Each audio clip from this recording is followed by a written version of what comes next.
আসসালামু আলাইকুম। মেলার এই পাশে আপনার কৃষিদের যে যন্ত্রপাতি লাগে এই সব ধরনের জিনিসপত্র শো করতেছে, যেমন পাওয়ার টেলার থেকে শুরু করে নানান ধরনের জিনিসপত্র এখানে পাওয়া যাচ্ছে বলতেই শো করতেছে, শো আর কি প্রদর্শনীর জন্য এনে রাখছে।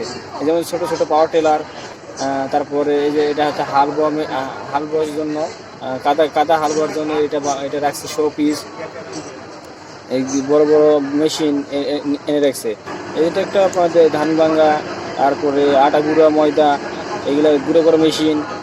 এই যে মিনি পাওয়ার টেলার, এটা শোপিস, যেহেতু শোপিস এই জন্য এত ছোটো বানাইছে কোম্পানি, শুধু শোপিস। এই দেখেন এই সাইড ধান কাটা মেশিন, এবিসিডি ধান কাটা মেশিন, যাতে অতি দ্রুত ধান কাটা যায়, ধান কৃষকদের সুবিধা হয়, সেক্ষেত্রে এই ধান কাটা মেশিন ব্যবহার করে। তো এটাও শোপিস আর কি এনে রাখছে। এটা মনে হয় যে বিক্রি করবে কিনা জানি না, হয়তো সেরকম হলে বিক্রি করতে পারে, এটা তো শোপিস না।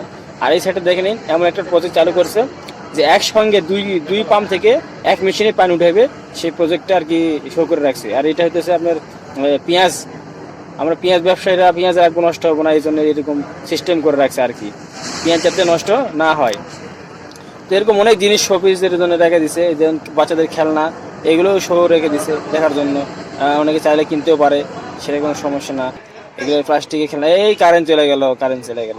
তো আর ভিতরে বেশিক্ষণ থাকবো না, যেহেতু কারেন্ট চলে গেছে, অন্ধকার অনেকক্ষণ হয়ে গেছে, মানে জেনারেটর অন করে নাই। তো এখন আমি বাইরে চলে যাই। তো মেলায় অনেক কিছু আছে, আপনারা আসবেন, ঘুরে ফিরে দেখবেন, অনেক কিছু কেনাকাটাও করা যায়। তো সবাইকে ধন্যবাদ ভিডিওটি দেখার জন্য। ভিডিওতে বেশি করে লাইক, কমেন্ট, শেয়ার করবেন। আসসালামু আলাইকুম, আল্লাহ হাফেজ।